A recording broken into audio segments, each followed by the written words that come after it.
So finally after a decade तो स्वागत है आप लोगों का एक और ब्रांड न्यू वीडियो में अंडर रेसलिंग के। एंड आई नो की वीडियो काफ़ी लंबे टाइम के बाद आ रही है, अरसों के बाद आ रही है, but not going to tell what the reason, because कोई भी रीज़न फिर एक एक्सक्यूज़ की तरह ही होगा। तो हम सीधा वीडियो की तरफ बढ़ते हैं। This is the time of survivor series का सीज़न चल रहा है। तो हम भी आज बात करने वाले सर्वाइवर सीरीज़ की बेसिक और शायद कह लीजिए तो मेन फंडामेंटल थीम के ऊपर, दैट इज़ अंडरटेकर्स फेयरवेल। तो डब्ल्यूएलई ने इस पेपर को जो हाईलाइट रखी है वो अंडरटेकर का कह सकते हैं आप फेयरवेल है। रॉ वर्सेस स्मैकडाउन और ब्रांड सुप्रीमेसी तो सेकेंडरी रह चुकी है, but first and most important is Undertaker's farewell. ना अंडरटेकर एक ऐसे बंदे हैं जो कि ऑब्वियसली जब मैच लड़ेंगे तो उससे शायद मुझे लगता है कि पहले ही हमें डब्ल्यूएलई बता देगी कि उनकी वो लास्ट मैच होगी। अगर आपको पता होगा तो रेसलमेनिया 36 में लास्ट टाइम वो लड़े थे against AJ Style in a boneyard match, जो कि बाद में कहा गया कि उनकी लास्ट मैच थी और उन्होंने अब रिटायरमेंट ले लिया। बट आप बिलीव नहीं कर सकते अगर आप डब्ल्यूएलई को लंबे टाइम से देख रहे हो, बिकॉज हमने कितनी टाइम गेस किया है कि अंडरटेकर की ये लास्ट मैच है, वो हार चुके हैं, ये लास्ट मैच है। चाहे वो बात करें रेसलमेनिया 30 की या 33 की, जिस दोनों रेसलमेनिया में वो हारे लेकिन फिर भी वो रिटायर नहीं हुए। सो आई डोंट थिंक कि वो अभी भी रिटायर होने वाले। तो हम आज बात करने वाले ऐसे कुछ सुपरस्टार की जो कि आकर उन्हें कन्फ्रंट कर सकते हैं इन उनके फेयरवेल के बीच में।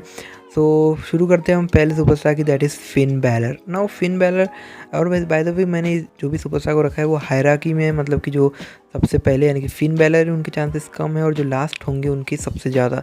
फिन बैलर के चांसेस है इसीलिए क्योंकि फिन बैलर ने रिसेंटली एक पोस्ट को शेयर किया था। अगर मुझे दिखती है तो मैं आपको स्क्रीनशॉट लगा दूंगा कि उन्होंने पोस्ट ये शेयर किया था जिसमें लिखा था कि imaginary dream match in WWE, जिसके अंदर लिखा गया, मतलब जिसके अंदर मेंशन थी Undertaker versus Finn Balor, actually Demon King Finn Balor. So उन्होंने वो पोस्ट शेयर की थी। ऐसा नहीं कह रहा हूँ कि वो हिंट था, but that could be a possibility कि हमें फिन बैलर वर्सेस अंडरटेकर देखने को मिल जाए। पॉसिबिलिटी इसलिए भी कम है क्योंकि फिन बैलर के ऊपर डब्ल्यूएलई पुल ऑफ कर ले, इसके थोड़ी कम चांसेस लगती है मुझे, कि रादर दैन जो सुपरस्टार आगे मैंने लिस्ट में रखे उनके डब्ल्यूएलई एक बार का पुल ऑफ कर ले ये मूव, बट शायद ही फिन बैलर के साथ करे। And I think Finn Balor अभी एनएक्सटी में अच्छा कर रहे हैं। हालांकि अगर ये स्टोरी चलती है then it could be a massive story for Finn Balor, जो कि उनकी करियर चेंजिंग स्टोरी लाइन बन सकती है। अब जो नेक्स्ट सुपरस्टार जो मैंने लिस्ट में रखी है that is sting. Now sting के चांसेस इसीलिए ज़्यादा है because sting versus Undertaker was dream match and is a dream match. Now आज के टाइम में आप ड्रीम मैच देखें तो वो हो सकता है कि नाइटमेयर की तरह भी आ जाए, बिकॉज हमने अंडरटेकर वर्सेज गोल्डबर्ग देख रखा है। ऐसा नहीं कह रहा हूँ कि ज़रूरी है कि ये मैच भी वैसे ही जाए, बट चांसेस काफ़ी हाई है। और मोस्ट वाली ये मैच भी एक तो रेसलमेनिया में होगा या फिर सुपर शोडाउन या फिर कह लीजिए सऊदी अरेबिया के शो में। एंड आई डोंट नो कि अभी डब्ल्यूएलई सुपर मतलब कि सऊदी अरेबिया जाने वाली है या नहीं। एंड आई डोंट नो कि रेसलमेनिया तक के डब्ल्यूएलई स्टोरी लाइन को मतलब कि खींच पाएगी या नहीं। So I don't know, but Sting और फिन अंडरटेकर की मैच 10 साल पहले अगर हो जाती तो शायद वो मैच, शायद क्या वो डेफिनेटली एक अच्छी मैच होती, बट अभी इस टाइम पर वो मूव शायद ही वर्क करे। एंड बिकॉज स्टिंग काफ़ी टाइम से रिंग में नहीं है, और अंडरटेकर ने भी मैच लड़े 6 महीने से ज़्यादा हो चुका है। तो रिंग रस्ट का जो मामला है वो आ ही जाता है। मतलब कि रिंग रस्ट यानी आप जानते होंगे कि आप जब बहुत टाइम तक के लड़ते नहीं हो, यानी कि रिंग के अंदर फाइट नहीं करते, तो आपको आपका शरीर जंग पकड़ लेता है, यानी कि आसानी से आप जो चीज़ पहले कर पाते थे वो नहीं कर पाते। So that could be an issue for them. But sting versus Undertaker मेरे ख्याल से डब्ल्यूएलई कराएंगी क्योंकि इतने लंबे टाइम से वो मैच को डब्ल्यूएलई ने टीज किया, तो maybe WWE can pull off that move. And next superstar जो कि मैंने लिस्ट में रखे है that is Tyson Fury. Now personally I don't want Tyson Fury versus the Undertaker because look, Tyson Fury versus हमने Braun Strowman देखा है, वहाँ पे ब्रॉन स्ट्रोमैन को लिटरली ब्यूरी करा गया था। बिकॉज एक प्रो रेसलिंग कॉन्टेस्ट के बीच में आप एक प्रो रेसलर को हरा देते with just a boxer, just because the boxer is paid more than wrestler. And क्योंकि वो बॉक्सर ज़्यादा पॉपुलर था और वो ऑडियंस को ग्रैस्प कर रहा था, मुझे नहीं लगता कि लॉन्ग टर्म में वो ज़्यादा ऑडियंस ग्रैप भी हुई होगी, बिकॉज जो लोग बॉक्सिंग के फ़ैन होंगे वो ऑब्वियसली बॉक्सिंग ही देखेंगे इवेंचुअली।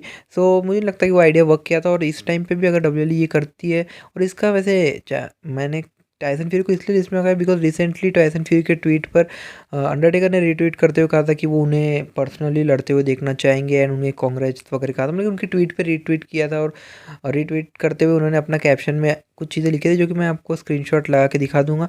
बेसिकली अब ये भी हिंट हो सकता है, बट आई डोंट थिंक कि ये हिंट है या नहीं, सॉरी आई डोंट नो ये हिंट है या नहीं। बट अगर होता है तो I am actually disappointed with WWE because ये कोई शायद ही किसी को पसंद है। हालांकि अंडरटेकर को लड़ते हुए देखना सब चाहते हैं, but with Tyson Fury I don't think कोई भी। So Tyson Fury is on the list, and next and the final but not the sorry last but not the least, that is the Fiend Bray Wyatt. Now Fiend का case actually work कर सकता है, because field का जिस प्रकार से character इस साल जब उन्होंने सऊदी अरेबिया में अपनी चैंपियनशिप हारी against Drew Goldberg, that actually उनका कैरेक्टर को एक तरीके से ऐसी किक पड़ गई जो कि उन्हें नीचे ले आती गई। अभी थोड़ी सी ऊपर आ चुके हैं जब उनके अलेक्सा ब्लेस के साथ उनके अलेक्सा ब्लेस की एंट्री हुई है उनके फायरफ्लाई फन हाउस में, जो कि थोड़ा बहुत इंटरेस्ट लेके आ चुकी है, बट उनके कैरेक्टर में अब वो बात नहीं रही जितनी पहले थी, क्योंकि ही इज़ नॉट अनडिस्प्यूटेड।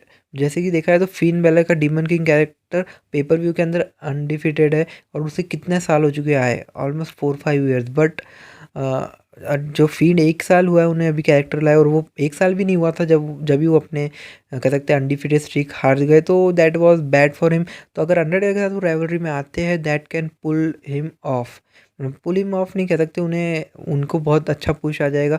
और मुझे लगता है कि अगर वो मैच वो राइवलरी में वो जीते हारेंगे, मुझे लगता है जीतेंगे, because at this moment he can not afford one more loss. तो एज गेस वो जो भी हो रिजल्ट, बट अगर ये राइवलरी होती है then it can be great, because Undertaker ने भी कितने लोगों के दिमाग में घर कर लिया है, मतलब कि भले ही वो फेस थे, एक्चुअली फील्ड भी हील तो नहीं है प्रॉपर, बट ठीक है जो भी हो। अंडरटेकर ने भी जिस प्रकार से अपने कैरेक्टर को इतना बड़ा बनाया है, तो ये अंडरटेकर खुद चाहते होंगे कि डब्ल्यूएलई में एक और ऐसा बंदा है जो कि अपने कैरेक्टर को उस लेवल पर लेके जाए, and Fiend could be that one guy.